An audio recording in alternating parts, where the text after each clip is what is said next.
കുഞ്ഞിക്കണ്ണേട്ട ഇതിനകത്ത് Shri K T Kunhikannan ഇതിനകത്ത് പരമപവിത്രമാമി മണ്ണിൽ ഭാരതാംബയെ പൂജിക്കാൻ ഈ വരികൾ ഭാരത മാതാവിനോടുള്ള ഭക്തി, രാജ്യത്തെ സേവിക്കാനുള്ള പ്രതിജ്ഞ, അതുപോലെ തന്നെ രാജ്യത്തിൻ്റെ നാനാത്വത്തിൽ ഏകത്വം എന്ന മഹത്തായ ആശയം, ഇതൊക്കെ പ്രതിഫലിക്കുന്ന ഒരു ദേശഭക്തി ഗാനം എന്ന നിലയിൽ കുട്ടികൾ ആലപിച്ചതാണ്. അതും ആദ്യം ഒരു പാട്ട് അവരോട് പാടാൻ പറഞ്ഞപ്പോൾ അവർ വന്ദേമാതരം പാടി. അപ്പോൾ അതുപോലെ മറ്റൊന്ന് എന്ന് പറഞ്ഞപ്പോൾ അവർക്ക് ശീലമുള്ള, അവരെ പഠിപ്പിച്ചിട്ടുള്ള, അവരുടെ വിദ്യാലയങ്ങളിൽ അവർ പാടാറുള്ള വരികൾ പാടി.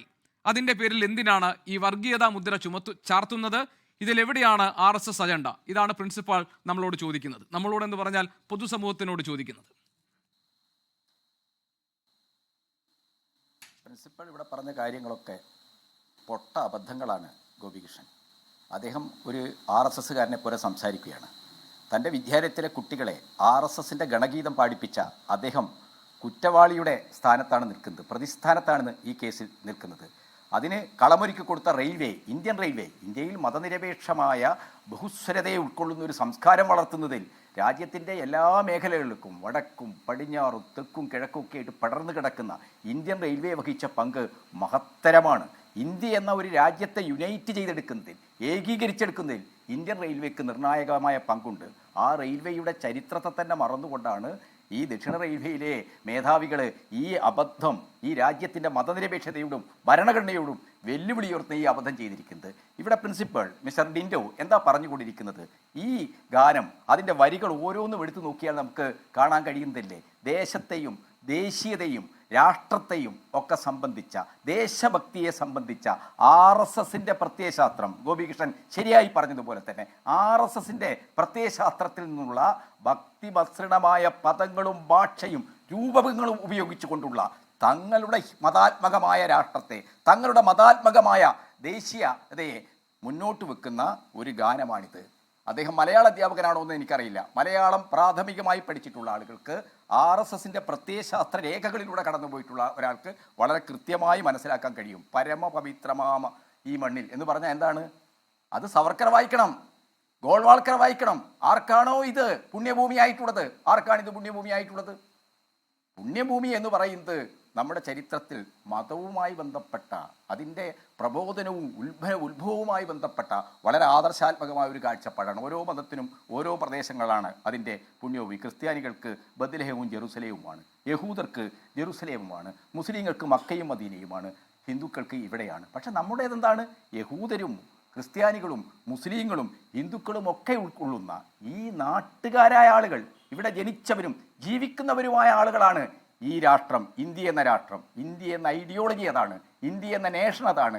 എന്നാൽ സംഘപരിവാറിൻ്റെ ആചാര്യന്മാരായിട്ടുള്ള സവർക്കറും ഗോൾവാൾക്കറും പറഞ്ഞത് ആർക്കാണോ പിതൃഭൂമിയും പുണ്യഭൂമിയുമായിട്ടുള്ളത്, ആ പുണ്യഭൂമി എന്ന് പറയുന്നത് ഹിന്ദുക്കൾക്ക് മാത്രമായിരിക്കും. ഇവിടെ കാശിയും വാരണാസിയും ഒക്കെ ഹിന്ദുക്കളുടേതാണ്. അപ്പോൾ ഹിന്ദുക്കൾക്ക് മാത്രമായിരിക്കും. അപ്പോൾ മതാത്മകമായ ഒരു യുക്തിയിൽ നിന്ന് മതാത്മകമായ ഭക്തി ഉണർത്തുന്ന, അതിന് ദേശഭക്തി എന്ന് പറയാൻ പറ്റില്ല, മതാത്മകമായ ഭക്തി ഉണർത്തുന്ന മസ്രണ ഭാഷയിൽ അവതരിപ്പിക്കപ്പെട്ടിട്ടുള്ള, രചിക്കപ്പെട്ടിട്ടുള്ള ഒരു കൃതിയാണ് ഇത്. RSS കാലാകാലമായി അവരുടെ ഗണഗീതമായി ഉപയോഗിക്കുന്നതാണ്.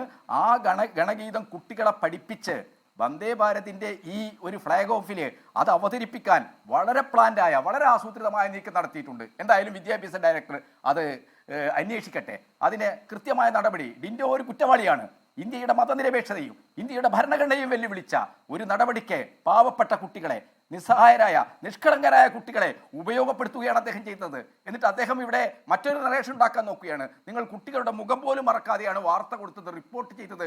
കുട്ടികളെ ഇക്കാര്യത്തിൽ നിങ്ങൾ വലിച്ചെടുക്കുകയാണ്. കുട്ടികളെ ഞങ്ങളല്ല, മാധ്യമങ്ങളല്ല ഈ കാര്യത്തിൽ വലിച്ചെടുത്തത്. ഈ കാര്യത്തിൽ വലിച്ചെടുത്തത് നിങ്ങളാണ്. നിങ്ങൾ നിരുത്തരവാദപരമായി പെരുമാറി.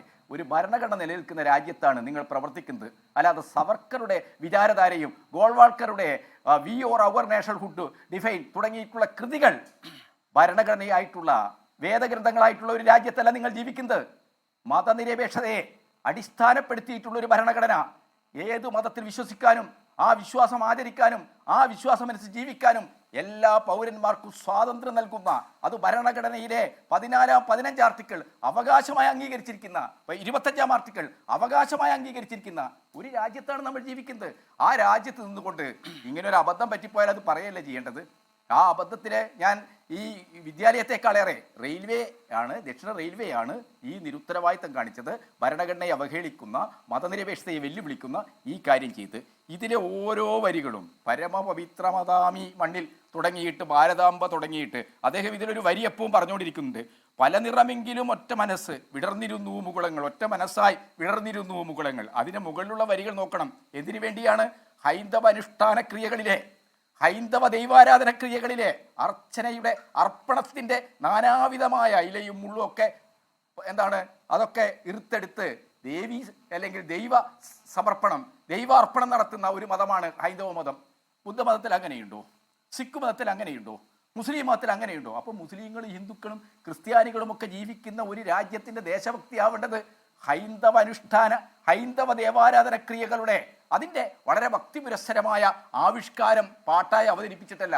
ഈ പാട്ട് RSSന്റെ അജണ്ടയിൽ നിന്നുള്ള അവരുടെ പ്രത്യയശാസ്ത്രത്തിൽ നിന്നുള്ള ഒരാവിഷ്കാരം മാത്രമാണ്. പിന്നെ ഒരു വരിയുണ്ട്, ശ്രീനാരായണൻ അരവിന്ദന്മാർ ഇവിടെ കോവിൽ തുറക്കുന്നു, രാമകൃഷ്ണനും രാമദാസനും ഇവിടെ നിവേദിച്ചിടുന്നു, ഇവിടെ വിവേകാനന്ദ സ്വാമികൾ ബലിഹവ്യം തൂവിയിടുന്നു, ബലിഹവ്യം തൂവിയിടുന്നു, അങ്ങനെയുള്ള വരികളുമുണ്ട്.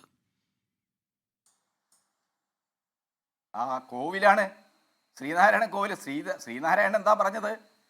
തങ്ങളുടെ ആളുകളെ കയറ്റാത്ത ക്ഷേത്രത്തിൽ എന്തിനാണ് നിങ്ങൾ പോകുന്നത്?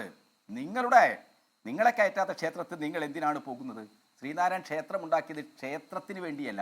ശ്രീനാരായൺ ക്ഷേത്രം ഉണ്ടാക്കിയത് ദൈവവിശ്വാസികളായ എല്ലാ ആളുകൾക്കും ആരാധിക്കാൻ സ്വതന്ത്രമായി കഴിയണം. ജാതിയുടെ പേരിൽ, ബ്രാഹ്മണ്യം, ചാതുർവർണ്ണ്യത്തിൻ്റെ പേരിൽ ശൂദ്രരെ, പിന്നോക്കക്കാരെ, ദളിതരെ അകറ്റി നിർത്തിയിരുന്ന RSSന്റെ ഈ സവർണ വരേണ്യത്തിൽ അധിഷ്ഠിതമായ, സവർണാധികാരത്തിൽ അധിഷ്ഠിതമായ ഒരു വ്യവസ്ഥയെ, ഒരാചാര രീതിയെ വെല്ലുവിളിച്ചുകൊണ്ടാണ് നാരായണ ഗുരു ക്ഷേത്ര ഉണ്ടാക്കിയത്, കോവിലുണ്ടാക്കിയത്.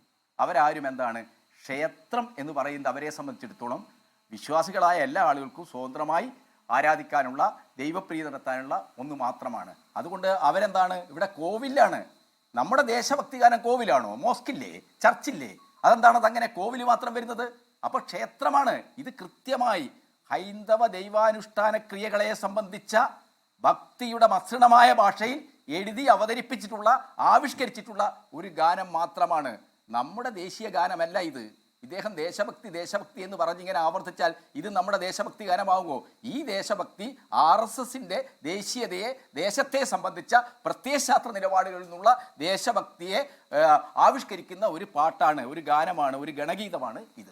ലോകത്തെവിടെയായാലും ഏത് സമയത്തും 24 വാർത്തകളും ഓഗ്മെന്റഡ് റിയാലിറ്റി പാക്കേജുകളും എക്സ്പ്ലെയിനറുകളും വിശദമായി കാണാൻ ഞങ്ങളുടെ YouTube ചാനൽ നിങ്ങൾക്ക് സബ്സ്ക്രൈബ് ചെയ്യാം.